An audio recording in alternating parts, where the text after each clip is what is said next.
So the computer platform that I'm most comfortable with would be Mac or a tablet. I do have some education in PCs, but probably not enough to be successful with my students. I'm not sure I would want to work in a one-to-one school just because I don't believe that children need to have technology at all times.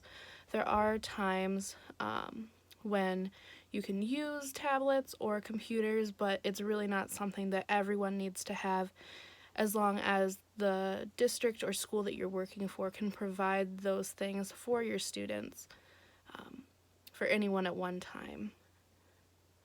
The challenges I would see is just that, especially because I'll be working with such young children, to have a one-to-one program, it would be very difficult to monitor the children and what they're doing and how they're doing it, as well as being able to keep them on task and, truly developing in a way that is not just in front of the computer screen. Learning opportunities, there are great opportunities with technology. I do believe that children can really learn a lot through using technology, just not full time. If you're working with a child who's between 4 and 5 years old, you can really, they can really explore a lot, especially when it comes with word formations, letter recognition with little games and stuff, on like a tablet type resource.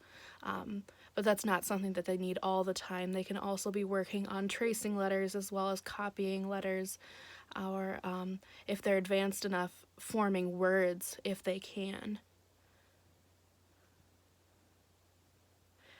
Looking up information and resources is probably not something I'll ever deal with, but it is an important skill. And when, as a professional, to be able to verify that the information you're finding is trustworthy, is more times than not to go somewhere where your information that you're looking up is peer reviewed.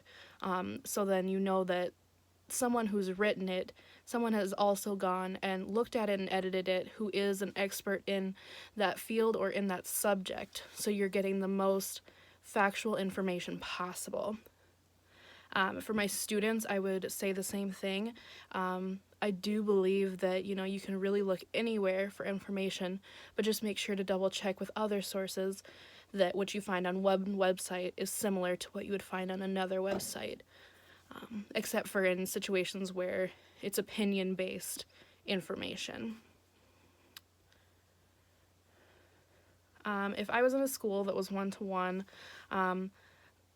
if they were to use their laptops, I would expect, I would probably use ebooks instead of paper books, just because it saves on paper, and it's much more, it's better for the environment. I would expect that they would use it for reading their book, as well as, if I was teaching a math subject, I would probably use an online source for them to do homework and to also be able to learn more about certain subjects. There's great websites out there that you can link to a textbook that will not only teach your children the required information, but also help them expand upon it, so they're getting a deeper understanding for any concept that you might be teaching in the classroom. The same for reading. You can go through and link up, a book full, or, an anthology or something where there's tons of stories, and then there's also questions that can be answered afterwards to make sure that the children are comprehending what they're reading. I do think that that's a great resource to use if you're in a one-to-one program and you're needing, your children to use their laptop. To prepare for the learning environment, I can't even imagine what it would be like. I would most definitely be doing a lot of research to make sure that I'm not just replacing myself with a computer screen, that my expertise is still being used to make sure that these children are learning what they need to be learning. I definitely feel that there is a time and a place for technology, and you can use it in the classroom, but it really doesn't need to be full time. I do think it would be appropriate in a one-to-one situation to have a lids down type policy. It's not really appropriate to use your laptop while I'm speaking.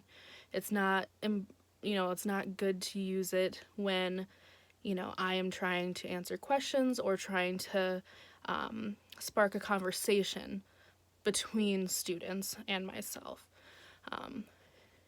If you're doing your homework or you're studying, it's a great time to use it. But any other time, if I'm talking, your computer should be shut. Just so then I know that you are hearing what I'm saying and what I'm trying to teach you, so then you can then go and apply it when you're doing assignments, whatnot, on your computer.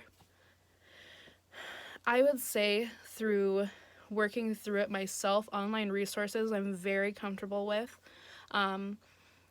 Everything takes a little bit to mess with, to completely be comfortable with.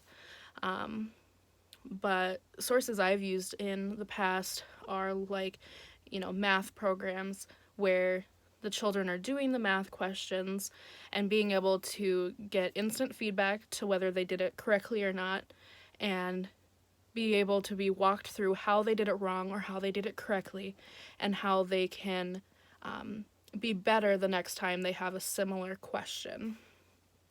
A lot of the ways that I've found resources like this is through teacher blogs, or just word of mouth from colleagues. There's great resources, even like my favorite one is EdHeads for science subjects. You can go in and kids can do virtual hip replacements, and it's really, it makes all the weird noises and it's kind of gross, but it's also very cool because it's engaging to the child, where they're basically simulating something that they may want to do later in life. It's exposing them to something without completely, it's not hands-on completely, but it is something that will expose them to something that might spark their interest other than reading, writing, and math. I think preparing the children for the future will be completely different than I was prepared. I was very prepared for, you're going to have technology in your life for the rest of your life. I did grow up with a computer, but not as advanced as what we have now. For children in the future, we need to be very diligent to not only teach them how to use a computer, but also how to respect it. How to respect technology and use it in a way that is productive and not bad. If you're going to be using it for school, use it for school. If you're going to be using it for communicating and networking, use it for that. Not to use it as a way to bully others, make fun of others, put others down. To make sure that children are understanding that what they say and what they do online is seen by everyone and everything.